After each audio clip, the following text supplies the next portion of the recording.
English లో మాట్లాడాలంటే భయమా? మీలాంటి వాళ్ళ కోసమే spoken English personal training classes ఇప్పుడే జాయిన్ అవ్వండి. Hello everyone, I'm Anita and I'm here with you all to tell you all how to ask questions. Questions ఎలా అడగాలి, క్వశ్చన్స్ అడిగేటప్పుడు మనకున్న రూల్స్ ఏంటి, ఇది మనం క్లియర్గా నేర్చుకుందాం ఈరోజు. క్వశ్చన్స్ అడగడం చాలా ఇంపార్టెంట్ తెలుసా, ఎందుకంటే ఒక కాన్వర్సేషన్ ఎవరితో వెళ్ళి స్టార్ట్ చేయాలి అంటే మనం తెలుసుకోవాల్సింది ఒక క్వశ్చన్ ఎలా అడగాలి అని. క్వశ్చన్స్ అన్నవి లేకుండా ఒక కాన్వర్సేషన్ నడుస్తుందా అండి? ఒకసారి ఆలోచించండి. అంత ఇంపార్టెంట్ రోల్ని ప్లే చేస్తాయన్నమాట ఇంగ్లీష్లో క్వశ్చన్స్ అనేది. సో ఇలాంటి క్వశ్చన్స్ని మనం అస్సలు తప్పులుగా అడగకూడదు, కరెక్ట్గా అడగాలి. యాక్చువల్లీ క్వశ్చన్ అడగాలంటే 2 రూల్స్ ఉంటాయి.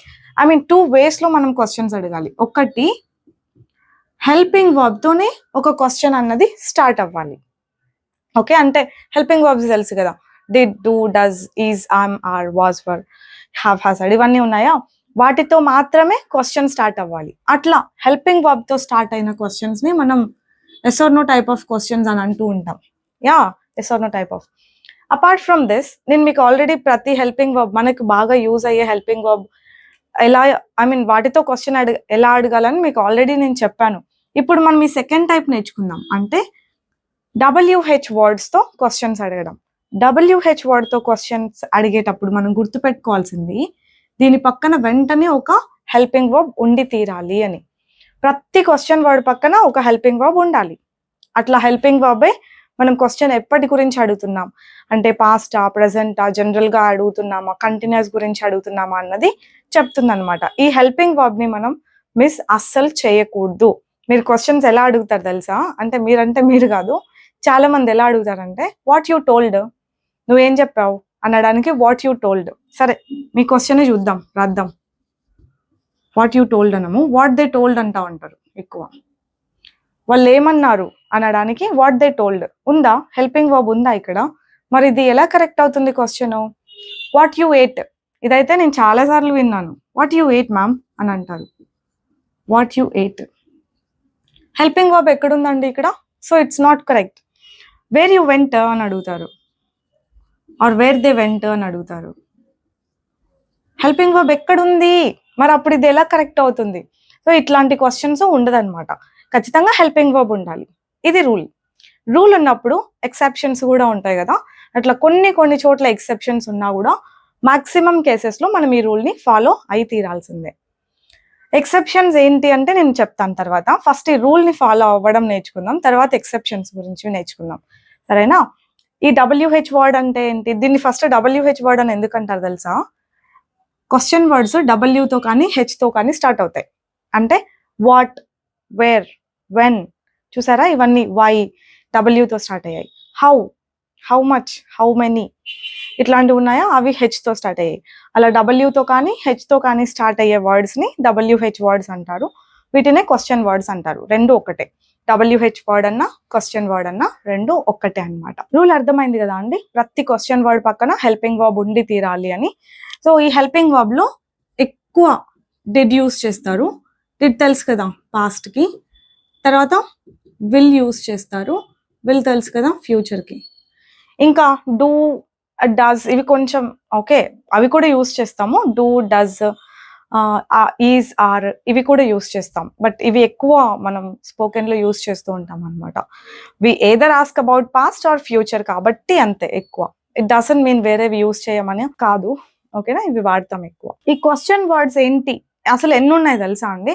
What, where, when, why, which, how much, how many, how long, how far, how old, how often, how frequently, how soon, how come, why don't you, what kind of, what type of, who, whom, whose.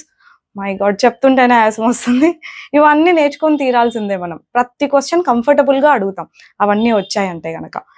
So రూల్ని follow చేస్తూ మనం ఈరోజు నేను మీకు కొన్ని questions, like వాట్తో questions, వేర్తో questions, వెన్తో questions, వైతో క్వశ్చన్స్, విచ్తో క్వశ్చన్స్, బేసిక్ క్వశ్చన్స్, ఓకే, ఇవి యూస్ చేద్దాం.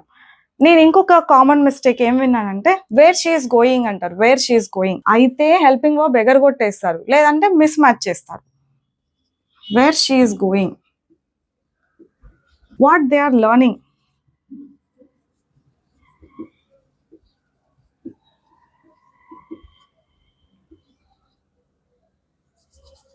ఇలాంటి క్వశ్చన్స్ మీరు అన్నా విన్నా ఒకటి ఆలోచించండి, క్వశ్చన్ వర్డ్ పక్కన హెల్పింగ్ వర్బ్ ఉందా లేదు. ఏదో ప్రనౌన్ పెట్టారు, హెల్పింగ్ వర్బ్ ని ఇటుపక్క వేసేసారు, హెల్పింగ్ వర్బ్ ని ఇక్కడ తీసుకురండి, అప్పుడు మీరు అడిగే క్వశ్చన్ కరెక్ట్ అవుతుంది. ఓకేనా? What where is she going, where is she going అని అడగాలి తప్ప వేర్ షీ ఈస్ గోయింగ్ అని అనకూడదు. వాట్ ఆర్ దే లెర్నింగ్ అనాలి తప్ప వాట్ దే ఆర్ లెర్నింగ్ అని అనకూడదు.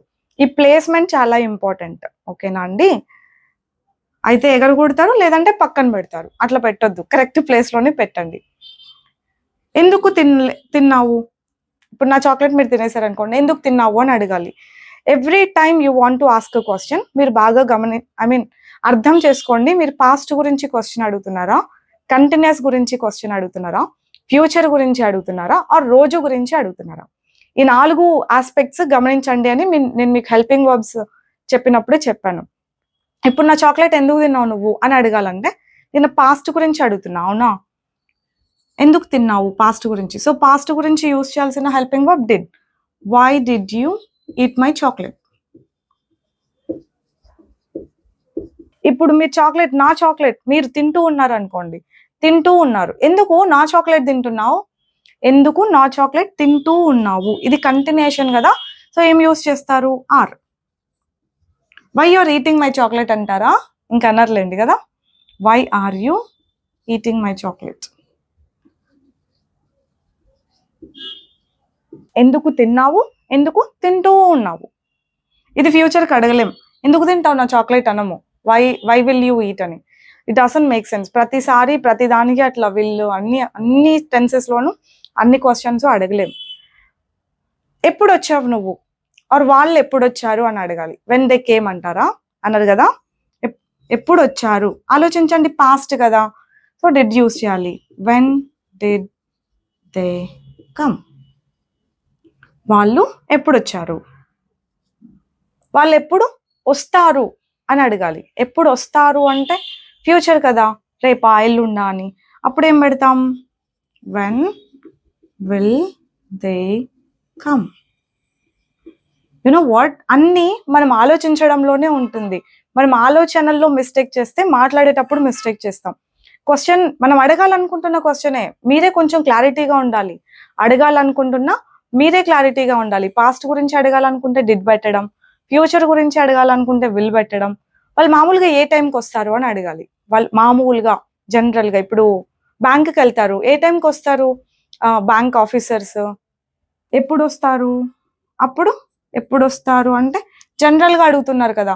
అడిగేది మనకే తెలుసు జనరల్గా మామూలుగా ఏ టైంకి వస్తారు ఎప్పుడు వస్తారు అని అడుగుతున్నాం. అప్పుడు వెన్ డూ దే కమ్, ఎంత డిఫరెన్స్ ఉందో. వెన్ డిడ్ దే కమ్కి ఏమన్నా చేంజ్ చేసినామా? పెద్దగా ఏం చేంజ్ చేయాల, హెల్పింగ్ వర్బ్స్ ఒక్కటే చేంజ్ చేసినాం. నేను చెప్పాను కదా బేసిక్ ఇంగ్లీష్ అంతా ఇక్కడే ఉంటుంది అని. హెల్పింగ్ వర్బ్ ఒక్కటే చేంజ్ చేసాం, మీనింగ్ మారిపోయింది. ఎప్పుడు వచ్చారు, ఎప్పుడు ఫ్యూచర్లో వస్తారు, ఇది మామూలుగా ఎప్పుడు వస్తారు అని అన్నట్టు అడుగుతున్నాం. మీరు ఇంకా ఇట్లా హెల్పింగ్ వర్బ్స్ మార్చుకుంటూ, ఇక్కడ ఉన్న వర్బ్ ఉంది కదా, ఈ వర్బ్స్ మార్చుకుంటూ ప్రాక్టీస్ చేయండి.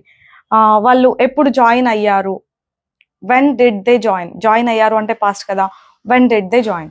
వాళ్ళు ఎప్పుడు జాయిన్ అవుతారు, వెన్ విల్ దే జాయిన్. మామూలుగా జాయిన్ అవ్వడం ఉండదు. ఒకవేళ ఉంటే ఎట్లుంటుందంటే ఐటీ పీపుల్ మీటింగ్స్లలో జాయిన్ అవుతుంటారు, వాళ్ళు మామూలుగానే మీటింగ్స్లలో జాయిన్ అవుతూ ఉంటారు. సో అట్లాంటి సిచ్యువేషన్లో అడగవచ్చు. వాళ్ళు మామూలుగా మీటింగ్కి ఏ టైంకి జాయిన్ అవుతారు, when do they join in the meeting. అలా డూ ఎప్పుడు, విల్ ఎప్పుడు, డిడ్ ఎప్పుడు. కంటిన్యూస్ అయితే what are they, what are you, where is she, where is he, where are they, ఇట్లాంటి questions. Why are you. Continuous అయితే is are పెట్టడం, past అయితే did పెట్టడం, ఫ్యూచర్ అయితే విల్ పెట్టడం, జనరల్ యాక్షన్ అయితే డూ ఆర్ డస్ పెట్టడం.